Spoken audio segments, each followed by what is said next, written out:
विद्यार्थी जैसे नेक्स्ट में हमने क्वेश्चन बहुत इजी कॉन्सेप्ट के साथ इजी तरीकों से हल किया, उसी तरह ये भी क्वेश्चन विद्यार्थी इजी तरीके से हल करेंगे।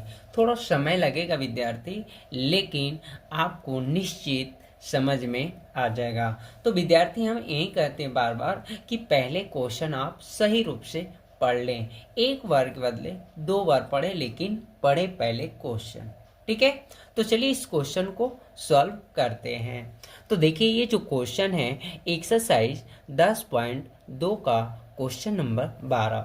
तो देखिए 4 सेंटीमीटर त्रिज्या वाले एक वृत्त है, जो वृत्त के परिगत मतलब बाहर, यानी वृत्त के बाहर एक त्रिभुज ABC है, जिस त्रिभुज का नाम भी दे दिया विद्यार्थी। त्रिभुज इस प्रकार खींचा गया है कि रेखाखंड BD और DC की लंबाइयां क्रमशः 8 सेंटीमीटर और 6 सेंटीमीटर है। जो D वैल्यू जो है विद्यार्थी स्पर्श बिंदु है। ठीक है, भुजाएं AB और AC ज्ञात कीजिए। तो विद्यार्थी इस क्वेश्चन का आकृति जो है सेम दिया है। ठीक है, तो यहाँ पर हम लोग समझ लेते हैं विद्यार्थी इजी तरीकों से। तो देखिए 4 सेंटीमीटर त्रिज्या है और वृत्त के परिगत एक त्रिभुज, यानी वृत्त के परिगत मतलब बाहर, यानी वृत्त के बाहर एक त्रिभुज है। तो देखिए इस वृत्त के बाहर त्रिभुज ऐड कर दिए, तो यहाँ एक स्पर्श बिंदु आया और एक यहाँ और एक यहाँ। क्लियर हो गया।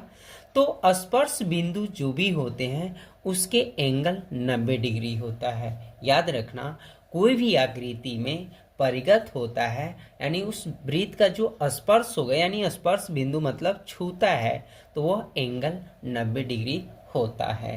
क्लियर हो गया विद्यार्थी। तो यहाँ पर सबसे पहले ध्यान देंगे विद्यार्थी कि हमें जो ज्ञात करना है AC और AB ज्ञात करना है। ठीक है, AB और AC, तो AB और AC ज्ञात करना है, जबकि हमें विद्यार्थी BD का मान पता हो गया है। BD का मान कितना है, 8 है सेंटीमीटर है, और CD की वैल्यू जो है DC की वैल्यू बोल सकते हैं 6 सेंटीमीटर है। ये पता है, परंतु हमें ये दूरी निकालना है, यानी भुजा AB की दूरी और भुजा AC की दूरी। तो हम लोग विद्यार्थी जानते हैं कि किसी भी वृत्त के बाह्य बिंदु से, किसी भी वृत्त के बाह्य बिंदु जो होती है और बाह्य बिंदु से जो स्पर्श रेखा होती है वो एक दूसरे के बराबर होती, समान होती है। तो स्पर्श रेखा कहाँ से आते हैं, स्पर्श बिंदु से। तो देखिए यहाँ पे एक स्पर्श बिंदु है, एक यहाँ एक यहाँ, और इसके बाह्य बिंदु 1, बाह्य बिंदु 2 और बाह्य बिंदु 3 है। ठीक है, तो अभी हमने क्या बोला विद्यार्थी कि किसी भी बाह्य बिंदु से स्पर्श रेखा एक दूसरे स्पर्श की रेखा की लंबाई के क्या होती, बराबर होती। ठीक है, ये तो क्लियर हो गया विद्यार्थी। यहां भी देखिए बाह्य बिंदु है, ये स्पर्श रेखा जो है एक दूसरे की समान है, बराबर है। यहां भी एक बाह्य बिंदु है विद्यार्थी, एक दूसरे के स्पर्श रेखा जो है क्या है, समान है। क्लियर हो गया।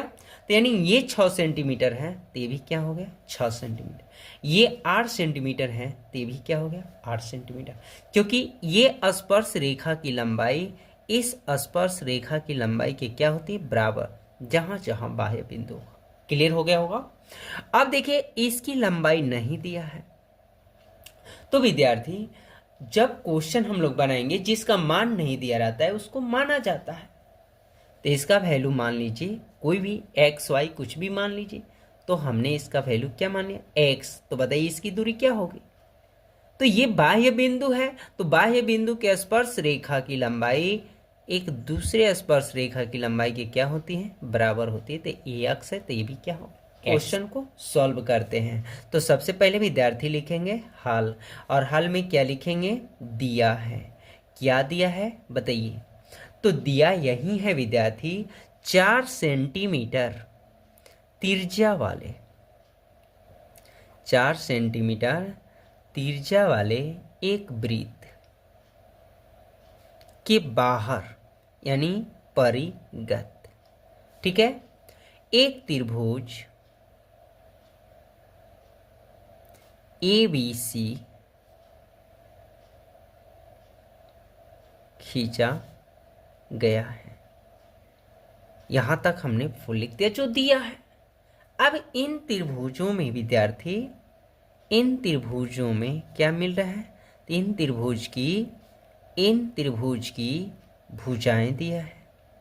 भुजाएं का नाम AB, BC और AC है। यहां तक क्लियर हो गया विद्यार्थी। जब इतना हम लोग लिख लेंगे विद्यार्थी, तो लिखेंगे जो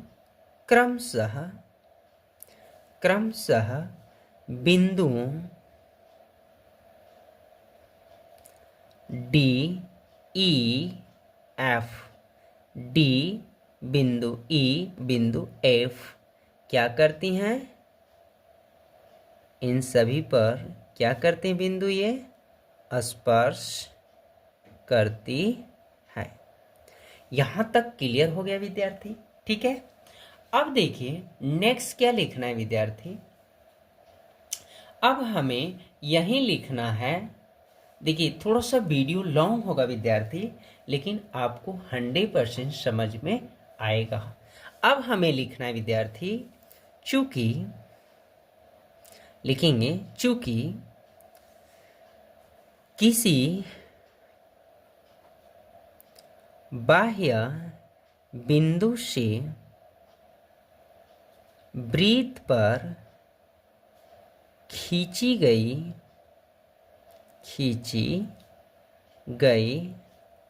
स्पर्श रेखाओं की लंबाइयां जो होती है बराबर होती है या समान लिख सकते हैं। बात तो एक ही है। ये क्लियर हो गया। जैसे यहाँ पे हमने समझाया, इसके बाह्य बिंदु C है, तो ये स्पर्श रेखा क्या है? बराबर है। इसके बाह्य बिंदु B है, तो ये स्पर्श रेखा इस स्पर्श रेखा के बराबर है। इसके बाह्य बिंदु A है, तो इसके स्पर्श रेखा इस स्पर्श रेखा के क्या है? बराबर है। ये क्लियर हो गया विद्यार्थी। और स्पर्श रेखा तभी आता है जब उसमें स्पर्श बिंदु हो, और स्पर्श बिंदु का एंगल जो होता है विद्यार्थी 90 डिग्री होता है, नहीं 90 डिग्री। ये ध्यान रखना। इतना तक कर लिए विद्यार्थी। अब क्या करना है विद्यार्थी? हमें ध्यान रखना है जो BD का मान और CD का भी मान दिया है, अर्थात हम BC भुजा का मान हमारा जो है दे दिया है, परंतु AF का मान नहीं दिया है, तो उसे हम क्या लिखे हैं? X यानी मान कर लिखे हैं। तो क्या लिखेंगे विद्यार्थी? तो सबसे पहले यही विद्यार्थी लिखेंगे, माना AF जो है स्पर्श रेखा, इस बाह्य बिंदु के स्पर्श रेखा AE के क्या है? बराबर है, और इस दोनों की वैल्यू क्या माना गया है? X। क्लियर हो गया। ये बाह्य बिंदु है, ए बाह्य बिंदु है, जो ये स्पर्श रेखा इस स्पर्श रेखा के क्या है? बराबर है। लिख भी दिया, और जिसका मान X माना गया है। इतना क्लियर हो गया विद्यार्थी। अब हम लोग लिखेंगे विद्यार्थी, इस बाह्य बिंदु का स्पर्श रेखा जो है CD किसके बराबर है? CF के बराबर है। ठीक है, उसी तरह जस्ट इस बाह्य बिंदु का लिखेंगे BD स्पर्श रेखा BE के क्या है? बराबर है, अर्थात इसकी वैल्यू 6 है और इसकी वैल्यू 8 है। ऐड कर लिए विद्यार्थी। अब हमें देखना है कि इस आकृति में और क्या क्या दिया गया है। तो देखिए OD लंब क्या है? BC। तो हम लोग लिखेंगे विद्यार्थी, OD लंब BC कोमा, देखिए ये भी लंब है, जितने स्पर्श बिंदु होंगे सभी लंब होते हैं, उसकी वैल्यू 90 डिग्री होता है। तो OE लंब वैल्यू, OE का लंब वैल्यू भुजक क्या है? AB। उसी तरह OF लंब वैल्यू क्या है? AC। इतना क्लियर हो गया विद्यार्थी। अब ये चीज ध्यान रखना है, अब हम लोग को त्रिभुज ABC में हल करना है। तो अभी हमने तो विद्यार्थी एक चीज ध्यान रखना है कि किसी भी त्रिभुज का यदि दो भुजा पता न हो, अर्थात अधूरा हो दो भुजा किसी भी त्रिभुज के, तो उसे हीरोन के सूत्र पर बनाया जाता है। किस सूत्र पर दर्शाया जाता है? हीरोन के सूत्र पर। तो इसलिए विद्यार्थी हम यहाँ त्रिभुज ABC का वैल्यू जो हल करेंगे हीरोन सूत्र पर हल करेंगे। तो हीरोन सूत्र यानी त्रिभुज की अर्धपरिमिति जो होती है S बराबर A plus B plus C बटा में 2 होता है। तो ये वैल्यू A जो भुजा ये हो गई, B वैल्यू भुजा ये हो गई और C वैल्यू ये भुजा हो गई।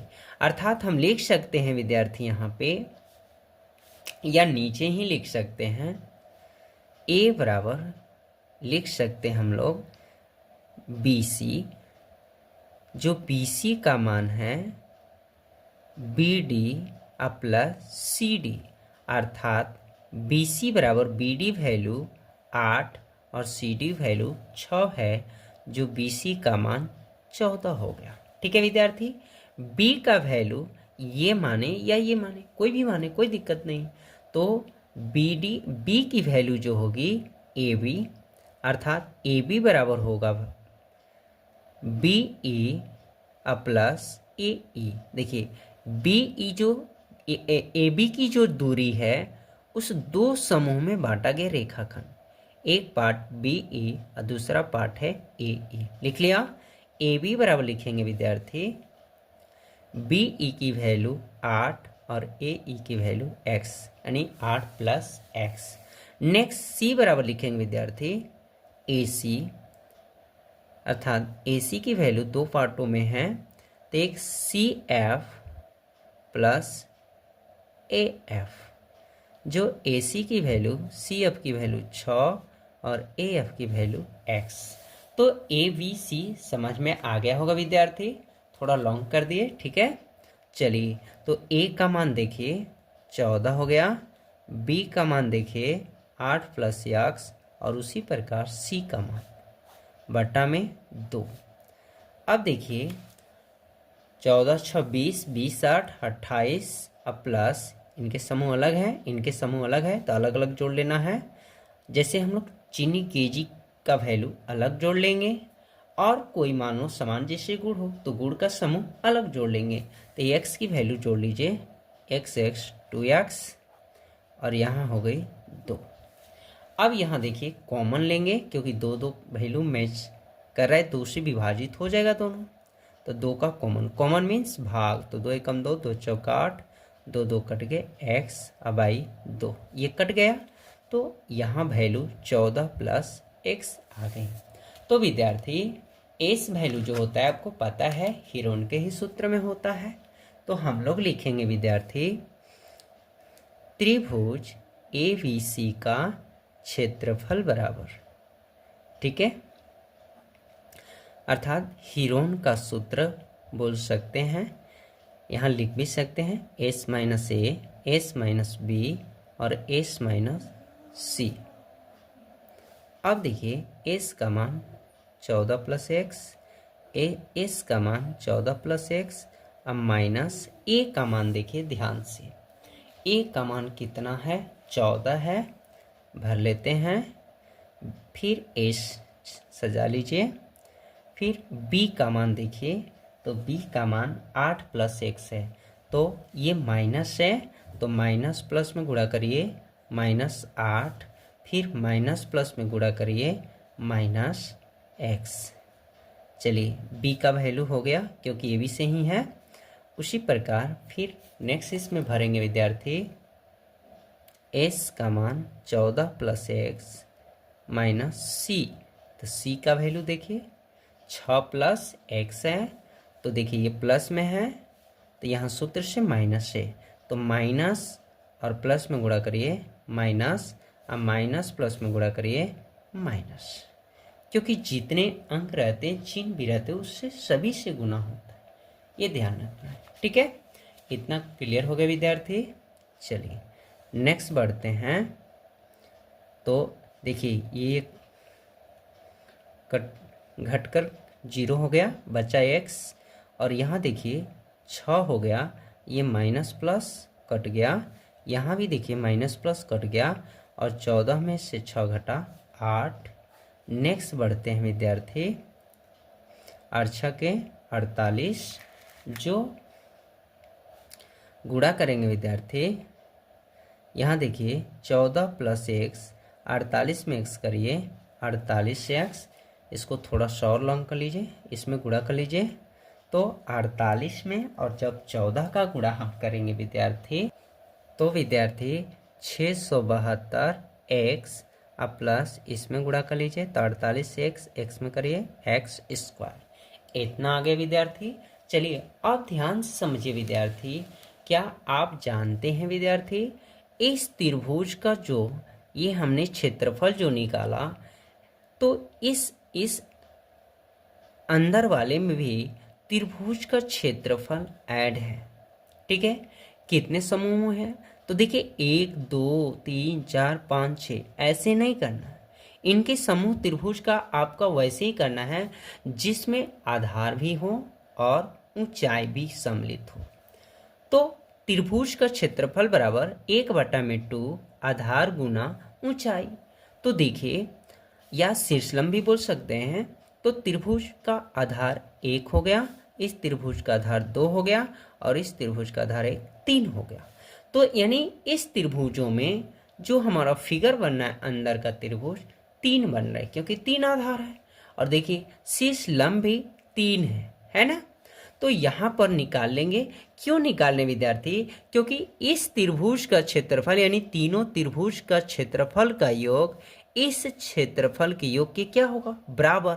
अगर ये नहीं निकालेंगे तो फिर विद्यार्थी ए बी और ए सी का तो मान ज्ञात थ्योरम से होगा ही नहीं। ठीक है, तो यहाँ तक क्लियर हो गया विद्यार्थी। तो विद्यार्थी त्रिभुज लिखेंगे सी ओ बी में, ठीक है, कोमा त्रिभुज एक और है, कौन कौन है? ओ ए बी में, ओ ए बी में, तथा त्रिभुज एक और है ओ ए सी में, ओ ए सी में। इतना क्लियर हो गया विद्यार्थी। अब देखिए ये त्रिभुजों का निर्णय लेना ही अति आवश्यक था, क्योंकि इस त्रिभुज के तीनों त्रिभुजों का क्षेत्रफल जब निकालेंगे तो इस बड़ा त्रिभुज के क्षेत्रफल के क्या हो जाएगा? बराबर हो जाएगा। और जब ऐसा बराबर होगा तभी तो हमारा मान ए बी और ए सी का मान ज्ञात होगा। ठीक है, ये इतना क्लियर हो गया विद्यार्थी। तो चलिए एक एक करके हम लोग निकालते हैं। तो यहाँ पर लिखेंगे विद्यार्थी त्रिभुज सी ओ बी में, या त्रिभुज सी ओ बी का यहाँ पर का क्षेत्रफल लिखते हैं 1/2 बेस गुने हाई, यानी आधार गुने ऊंचाई। तो इनका आधार क्या है? सी ओ बी का आधार जो है बी सी है, यानी 6 + 8 यानी 14, और ऊंचाई सभी का क सेंटीमीटर है? 4 सेंटीमीटर। ये भी 4 सेंटीमीटर, ये भी 4 सेंटीमीटर। यहाँ देखिए ये कट गए, यानी इसका क्षेत्रफल जो है 28 सेंटीमीटर स्क्वायर। नेक्स्ट त्रिभुज का निकालेंगे विद्यार्थी ओ ए बी का क्षेत्रफल, यानी 1/2 आधार गुने ऊंचाई। बार बार वही लिखेंगे सूत्र, क्योंकि वही त्रिभुज का ही क्षेत्रफल सारा है। तो इनका आधार देखिए ओ ए बी का आधार देखिए 8 + x गुना ऊंचाई 4 हो गए। अब देखिए ये कटाइए, 2 दूना 4।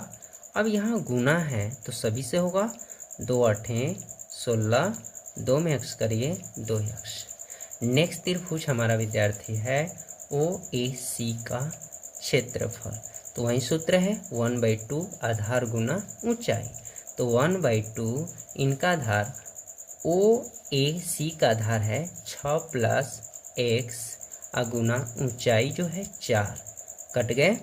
तो यहाँ पर गुना ही करेंगे, 6 दूना 12 प्लस 2 में x करिए 2x। तो कभी भी क्वेश्चन ऐसे दिया रहे विद्यार्थी तो ये ध्यान देना सभी अंक से गुना होगा। क्यों? क्योंकि यहाँ अगर 2x में करते हो, इसमें नहीं करोगे, तो ये पास में ही साथ ही संग है, इसलिए इसमें भी होगा, ये ध्यान रखना। ठीक है, चलिए इतना कर लिए। तो ये तीनों त्रिभुज का जो क्षेत्रफल है, इस त्रिभुज के क्षेत्रफल की क्या है? बराबर है। तो लिखेंगे हम लोग विद्यार्थी, अब त्रिभुज ABC का क्षेत्रफल बराबर तीनों त्रिभुजों के क्षेत्रफल के योग की क्या होगा? बराबर होगा। तो त्रिभुज COB का क्षेत्रफल प्लस त्रिभुज OAB का क्षेत्रफल प्लस त्रिभुज OAC का क्षेत्रफल, इतना लिख लेंगे विद्यार्थी। अब देखिए इनका जो मान आया है, तो अभी हम लोग यहाँ देख लेते हैं। इनका जो मान आया है विद्यार्थी 672x प्लस 48x²। तो लिखेंगे हम लोग, रूट में दिया है 672x प्लस 48x², इतना हमारा आ गया है। और इनका क्षेत्रफल वैल्यू 28 प्लस इनका जो है 16x प्लस 2x अब प्लस 12 प्लस 2x, इतना कर लिए विद्यार्थी। चलिए 672x प्लस 48x² बराबर लिखेंगे विद्यार्थी, इसको ऐड कर लेते हैं। तो विद्यार्थी यहाँ इसको ऐड कर लिए। अब देखिए रूट है तो उसकी वैल्यू कहाँ चल जाती है? स्क्वायर में, यानी 56 प्लस 4x² हो जाएगा। और स्क्वायर वैल्यू किस में चल जाते हैं? रूट में। यहाँ शॉर्ट समझिए, 3x² बराबर मान लीजिए 2 है, तो ये इंटू छिपा है, तो ये तो हर में जाएगा ही, लेकिन स्क्वायर को कहाँ भेज देते हैं? रूट में। परंतु फिर रूट किस में हो जाता है? स्क्वायर में हो जाता है।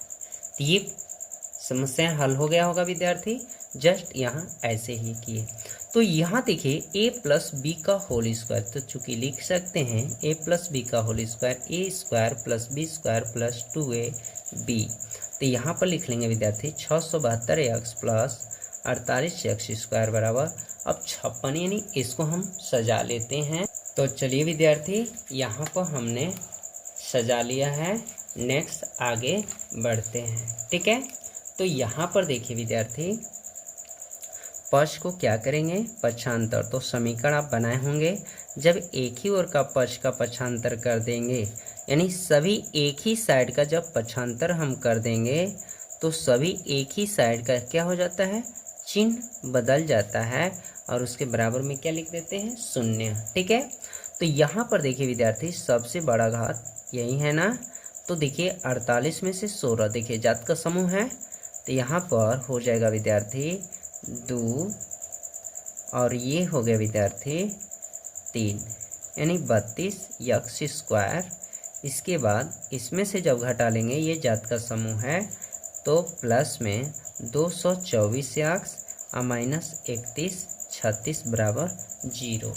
तो अब देखिए विद्यार्थी यहाँ कॉमन लेंगे, तो यहाँ पर देखिए कटने वाला अंक जो है विद्यार्थी, तो यहाँ पर विद्यार्थी अब हम लोग देखिए कट रहा है, कॉमन ले लेंगे 32 का, तो यहाँ x² और 32 आते हैं 224, ये 32 9 और ये 8, यानी x² प्लस 7x माइनस 98 हो गया विद्यार्थी। तो अब आप विद्यार्थी द्विघात आपका वैल्यू पढ़े होंगे, गुणनखंड विधि a गुना c पर जो हल किया जाता है, तो इसे विद्यार्थी उस विधि से हल कर लेते हैं। तो विद्यार्थी यहाँ पर हम हल कर दिए, तो लिखेंगे x² plus 14x minus 7x minus 98। ठीक है, x का कॉमन ले लीजिए, दो समूह का कॉमन होता है, आइए माइनस में से भाग दीजिए, प्लस 7 एकम 7 7 चौका 28, तो x माइनस 7 x प्लस 14 हो गया विद्यार्थी। तो देखिए इस तरह आप सजा लीजिए थोड़ा, तो माइनस है तो प्लस, ये प्लस है तो माइनस, तो माइनस वाले जो होते हैं क्या होंगे, अमान्य होंगे। ठीक है, तो x की वैल्यू जो है वह विद्यार्थी, x की वैल्यू जो है आपका 7 आ गया। तो AC का मान ज्ञात करना था, तो AC बराबर था विद्यार्थी CF प्लस AF। तो AC बराबर CF का मान 6 और AF का मान जो x था 7, अर्थात AC बराबर 13 सेंटीमीटर। उसी तरफ पर विद्यार्थी AB का मान ज्ञात करेंगे, तो AB बराबर यहाँ देखिए BE प्लस AE। तो AB बराबर BE का मान 8 प्लस AE का मान x जो है यानी उसका मान 7 है, तो AB बराबर 15 सेंटीमीटर। तो विद्यार्थी AC की वैल्यू 13 सेंटीमीटर तथा AB की वैल्यू 15 सेंटीमीटर आपका आंसर